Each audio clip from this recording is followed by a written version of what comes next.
कि ब्रह्मा और विष्णु, ब्रह्मा ऊपर जा रहे हैं, भगवान विष्णु नीचे जा रहे हैं, तो पता नहीं कर पा रहे कि यहाँ चरण कहां पर और शीश कहां पर है,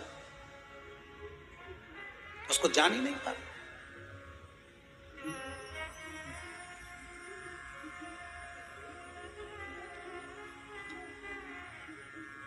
बस एक बेलपत्र,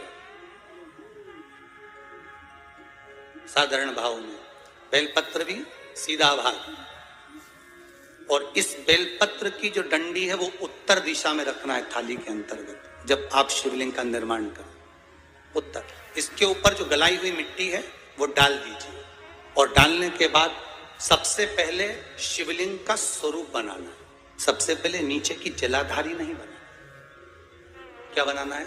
शिवलिंग का स्वरूप बनाना।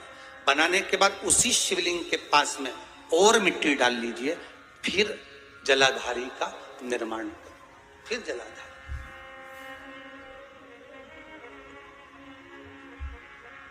शिवलिंग जलाधारी निर्मित हो गई। शंकर जी का संपूर्ण परिवार शिवलिंग में रहता है, आपको पहले भी कहा। भगवान भूत अधिपति भूतेश्वर, भगवान शिव का संपूर्ण परिवार शिवलिंग में, पहले भी कथा में कहा, आज फिर आपको वर्णन कर देते हैं। जैसे ये जलाधारी है गोल, ये चरण है, ये शिवलिंग है। ये जो गोल भाग है जहां पर भगवान शंकर का शिवलिंग रखा है, ये पार्वती जी का हस्त कमल है। जहां से पानी नीचे गिर रहा है, इसके राइट भाग में श्री गणेश जी का स्थान, लेफ्ट भाग में श्री कार्तिकेय जी का स्थान। बीच में जो एक मोटी सी लाइन होती है जलाधारी में, वो पार्वती जी के सुंदर पुत्री अशोक सुंदरी का स्थान। शंकर जी के ऊपर जो तिकोनी रखी रहती है, उसके ऊपर से जो जल बूंद बूंद नीचे गिरता है, ये जो पानी बूंद बूंद नीचे गिरता है, या आप कलश से जल चढ़ाते हो या आप श्रृंगी से जल चढ़ाते हो, तो ये जो पानी गिर रहा है, ये शंकर भगवान की 5 पुत्रियां, जया, विषहरा, शामरी बारी, दौतली और देव, ये शंकर जी की 5 बेटियां, 5 पुत्री। कार्तिकेय भी है, गणेश भी है, अशोक सुंदरी भी है, शंकर जी की 5 बेटियां भी हैं, शंकर भी है और पार्वती भी। अर्थात शिव जी के परिवार में आपको गणेश जी की पूजन अलग करने जाने की जरूरत नहीं पड़ेगी, शंकर के परिवार में पार्वती जी की पूजन अलग करने जाने की जरूरत नहीं पड़ेगी, कार्तिकेय की पूजन अलग जाकर करने की जरूरत नहीं है। शंकर का परिवार शंकर के शिवलिंग के साथ में उस जलाधारी में संपूर्ण परिवार शंकर का विराजमान है, संपूर्ण परिवार, कुछ भी नहीं, संपूर्ण, और पूरा परिवार है महाराज।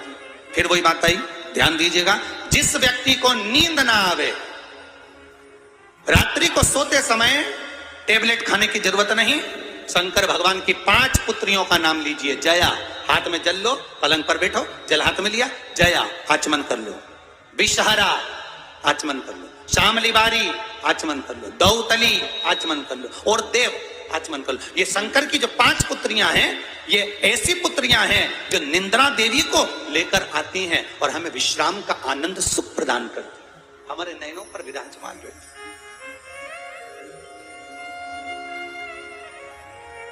हाँ, यदि विवाह नहीं हो रहा, शादी नहीं हो रही है, बहुत समय से लगन देख रहे हो, शादी नहीं हो रही, बहुत समय से परेशान हो गए कि विवाह ही नहीं हो रहा, हम तो टेंशन में पड़ गए, लड़की 28 साल 30 साल का लड़का हो गया, विवाह नहीं हो रहा, कुछ मत करो। अष्टमी तिथि आए तो अशोक सुंदरी वाली जो जगह है, वहां पर हल्दी की 7 बिंदियां लगा दो, लड़का लड़की का हाथ उस बिंदी पर रखवा दो, उसका नाम गोत्र बोलो, उसी हल्दी में उसके हाथ पीले करवा दो, और पीपल के पेड़ पर उस हाथ के 5 छापे पड़वा दो, 3 महीने में विवाह पक्का हो जाता है महाराज। उसका इतना, अशोक सुंदरी के उस हल्दी का इतना प्रमाण,